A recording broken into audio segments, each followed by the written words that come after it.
ام دەست سەروی مژارە ڕاستین میوانێکی مژی هەیە دکتۆر ئەرشەد سەدیق مامۆستای زانکوێ و شارەزای ئابووریت ناوەسوودی دەرگەلمێنە بەخێر بن مامۆستا. سپاس. ئێمە جارێ پێشەوەی باسی ڕوویە ئابووریەکەی بکەین کە ئەمە چەند کاریگەری لەسەر هەرێمی کوردستان و ئابووری هەرێمی کوردستان هەیە. ئەمە ئێوە وەکو مامۆستایەکی زانکۆ ئەمە بە شتێکی ئاسایی دەبینم کۆ بۆ هەر جارێک ناردنی بەشە بودجێ هەرێمی کوردستان یان مافی هەرێمی کوردستان پێویست بکات شاندێک سەردانی بەغدا بکات و ئەو پارەیە یان ئەو سیولەی کە پێویستە بۆ هەرێمی کوردستان بنێردرێتن. زۆر سپاس بۆ ئەم میوانداریە بەڕاستی ئەمڕۆ ڕۆژێکی تاڕادەیەک دڵخۆشکەرە بۆ خەڵکی هەرێمی کوردستان بە تایبەت موچەخۆران چونکە ماوەیەکی زۆرە خەڵکی هەرێمی کوردستان بەدەست ئەم کێشانەوە دەناڵێنێت کە حکوومەتی عراقی ڕوبەڕووی هەرێمی کوردستان بە تایبەتی هاوڵاتیان و موچەخۆرانی هەرێمی کوردستانی دەکاتەوە.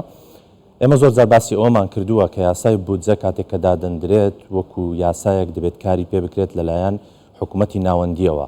بەڵام لە ساڵانی ڕابردوو حکوومەتی عراق پاشەوەی کە ڕەشنووسی بودجە ئامادەکرا و لە پەرلەمان بڕیاری لەسەردرا کەوتە بواری جێبەجێکردنەوە لەلایەن حکوومەتەوە بەڵام حکوومەت خۆی لادان لە یاسای هەبوو کە نەی دەتوانی پابند بێت بەو یاسایی کە لە پەرلەمانەوە بڕیاری لەسەردرایە وەکو بینیمان لە ساڵی 2000 و بابلێن لە دوای 2013ەوە حکوومەتی هەرێمی کوردستان بەدەست ئەم کێشەیەوە دەناڵێنێتە بۆ هەموو جارێک یان هەموو ساڵێک پاشەوەی کە بودجە پەسەند کرا خۆی دەبێت ئەم بودجێ ڕاستەوخۆ لەلایەن حکوومەتەوە جێبەجێ بکرێت. بەڵام حکوومەت چی دەکات؟ کێشە دروست دەکات بۆ ئەوەی هەرێمی کوردستان وەکو ئەوەی کە بینیمان لەم چەند ڕۆژەی ڕابردوو کە چەند مانگێکە هاوڵاتیانی هەرێمی کوردستان موچیان وەرنەگرتووە کەمەش خۆی لە خۆیدا لادانە لە یاسا لەلایەن حکوومەتی عراقەوە دەکرێت بە بیانووی ئەوەی کە هەرێمی کوردستان پابند نییە بەو ئیلتیزاماتێک کە دەکەوێتە سەری بەڵام لە یاسا با بڵێن لە یاسای بودجە هەموو ئەو شتانە دیار کراون کە پابند بوون و هەروەها مافی هەرێمی کوردستانیش چیە بەڵام ئەوان تەنانەت مافی هەرێمی کوردستانیان لە شایستە داراییەکان دەبڕی بە بیانووی زۆر و زۆر کەمە لە ڕووی سیاسیەوە لە ڕووی یاساییشەوە کارێکی دروست نییە کە پرسیاری بەڕێزت کردت ئایا دەکرێت هەموو جار تۆ بچیت یاسایەک هەیە بەڵام بچی خۆ دەبێ حکوومەتی عراقی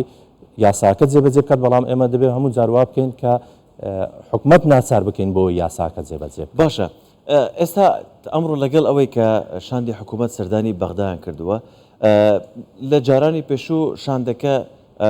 بچووکتر بوو ڕەنگە ینی یەکلانی سیاسی سەردانی بەغدایان دەکرد و داوسەردەکانی دەکرد. ئێستا تقریبان هەموو لایەنەکانی تێدا ینی سەرۆکاتی سەرۆکی حکوومەت بەڕێز مەسرور بارزانی جێگیرێکی قوبات تەڵەبانی وەزیری دارایی کە لە سەر بە گۆڕانە وەزیرەکانی تر لە سەردانەکەیاندا بۆ بەغدا لەگەڵ فراکسیۆنەکانی تر لە پەرلەمان خەڵک لە دەرەوە دڵخۆشە بەمە کە دەبینێتن بەیەک ڕیز حکوومەت هەرێمی کوردستان داوای مافەکانی خەڵکی هەرێمی کوردستان دەکاتن. ئەم یەکڕێزیە تا چەند کاریگەری لەسەر بازارەکان دەبێتە. لە سەرەتا باسم کرد ئەوەی ئەوڕۆ شتێکی مێژووی بوو بۆ هەرێمی کوردستان بە تایبەت بۆ هاوڵاتیان کە حکوومەتی هەرێمی کوردستان بە سەرۆکایەتی بەڕێز مەسرور بارزانی توانی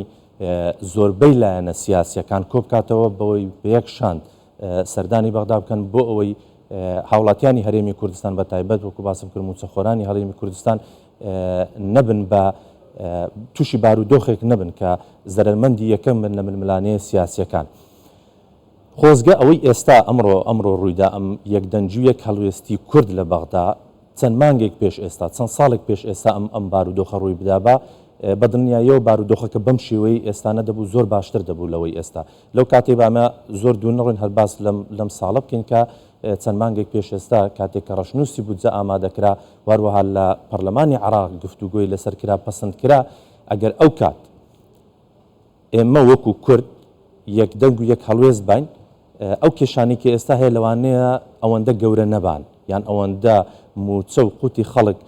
دوانە کەوتبا بەڵام لایەنە سیاسیەکان لە عراق و بە تایبەت ئێمە کە باس لە عراق دەکەین عراق تەنها خۆی نییە حکوومەتی سێبەریشی هەیە و لایەنی دەرەچیش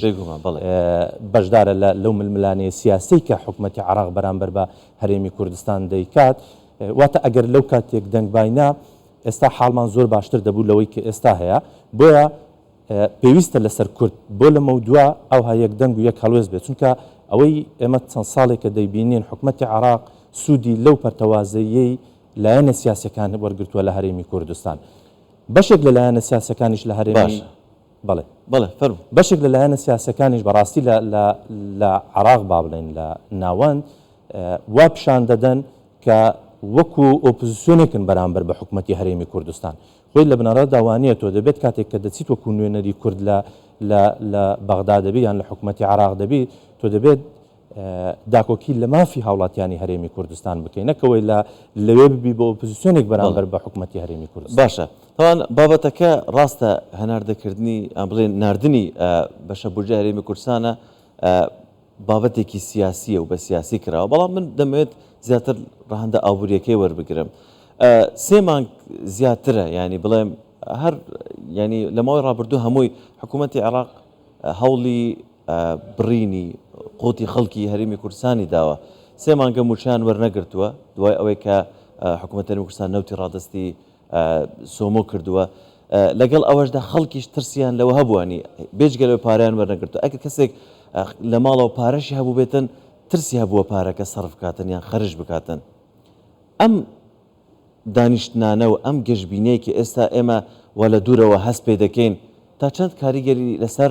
جمۆجۆڵی بازار دەبێتن خەڵک ئەو ترسە نەمێنێت بڵێت یاڵە پارە خەرج دەکەم لە بەرەوەی دڵنیام ئێستاوە گەشتبین و پارە دێتن